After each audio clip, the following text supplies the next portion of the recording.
What's up, guys? My name is Crunk. Today I've got a short video for you on the evolution of economics from feudalism to stakeholder capitalism.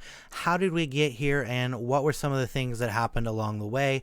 I hope you enjoy. The organization of economics are always based off three factors: land, labor, and finance. The order that these are considered and the social power attached to each one determine the economic environment. For instance, feudalism was a social and economic system that dominated Europe during the Middle Ages. It was characterized by a rigid social hierarchy in which lords and vassals held land in exchange for military service and loyalty. This economic system was based on the agricultural production of the land that the lords controlled, and since they controlled the resources, they de facto enthralled the labor, as people must eat. However, the feudal system began to change during the late Middle Ages and the early modern period, with the advent of international trade, particularly the growth of the wool trade. The lords and wealthy landowners would convert their lands from arable farming to pastures for sheep, which required less labor and produced more wool. This led to the displacement of small farmers and rural peasantry from the land, as they were no longer able to make a living from farming. These so-called enclosures were the consolidation of small, scattered plots of land into larger, more efficient farms. This process was driven by the desire of lords and wealthy landowners to increase their profits by consolidating their lands and increasing their production efficiency. The growth of international trade led to the rise of a new class of merchants and traders who were not bound by the traditional feudal system. Many of these displaced farmers and rural peasantry migrated to towns and cities in search of work, where they formed the new working class of skilled laborers. Additionally, the growth of towns and cities, as a result of the enclosures and the migration of displaced farmers, also led to the development of new markets for food. The urban population required food, and merchants and traders provided the necessary food supplies by importing food from other regions and countries, thus strengthening the international markets as a driving force. This shift in the ordering of the economic system led to the decline of feudalism and the emergence of mercantilism. Mercantilism was an economic theory that emerged during the 16th century. It held that a country's wealth was measured by its stocks of gold and silver, and that the government should intervene in the economy to increase exports and decrease imports. This economic system was based on the idea of the state being a driving force in the economy and that the government controlled trade, industry, and commerce. The state saw the potential for economic growth and saw the need to protect and support the emerging merchant class so as to grow their share of taxes. Mercantilism shaped the way countries interacted with each other and led to imperialism, as countries sought to gain an economic advantage over one another by acquiring colonies and territories that were rich in natural resources, controlling trade routes and imposing trade restrictions and tariffs to protect their domestic industries. This imperialism is what led to many of the conflicts throughout the 19th and early 20th century. During the 18th century, the ideas of Adam Smith, known as the father of capitalism, were introduced in his book, The Wealth of Nations. Smith argued that the economy would be best served by allowing individuals to pursue their own self-interests and that the market would regulate itself. He believed that the invisible hand of the market would lead to efficient outcomes and that the government intervention would only hinder economic growth. This was a stark contrast to the mercantilist economic theory of the time, which held that a country's wealth was measured by its stocks of gold and silver and that the government should intervene in the economy to increase exports and decrease imports.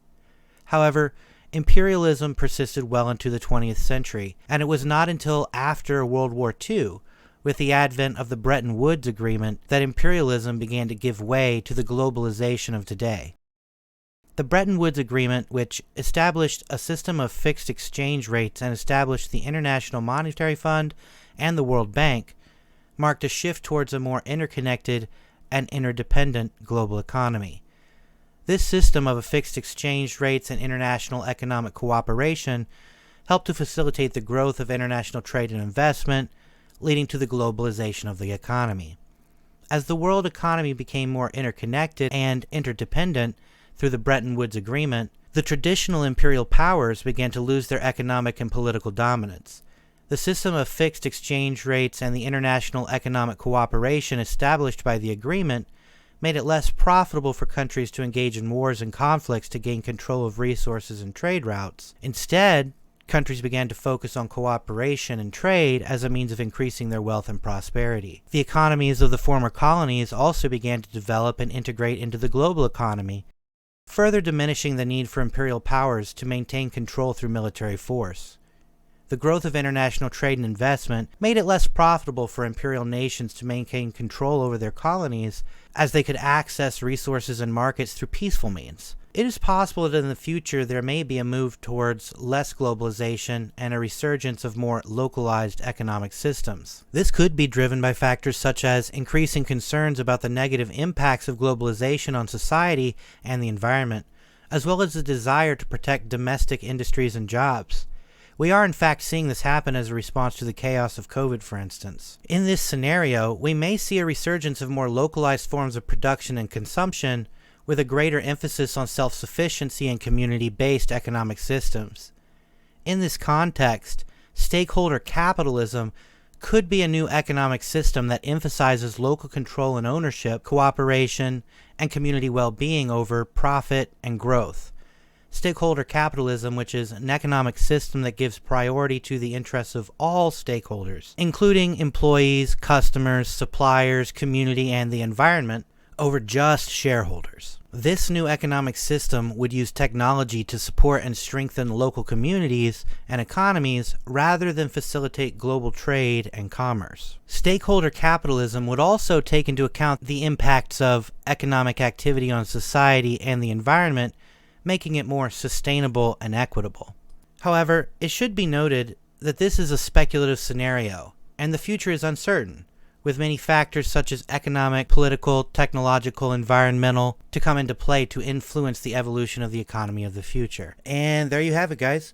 While I know some of you might be thinking that I missed certain economic systems such as communism, there really isn't a communist state around today. Even if you think of places like China or Laos, they use capitalist systems to drive their communist social system. And when you look at the Nordic countries and their use of socialism, they still are capitalist-driven economies. So there really isn't a clear path from feudalism to socialism or communism as of yet, while there is one from feudalism to capitalism. And I also painted a fairly rosy picture of what stakeholder capitalism is. I know many of you might be concerned about that because of the WEF. I have a video coming out on that soon, so if you liked what you saw, please like, subscribe, share, and I'll see you next time.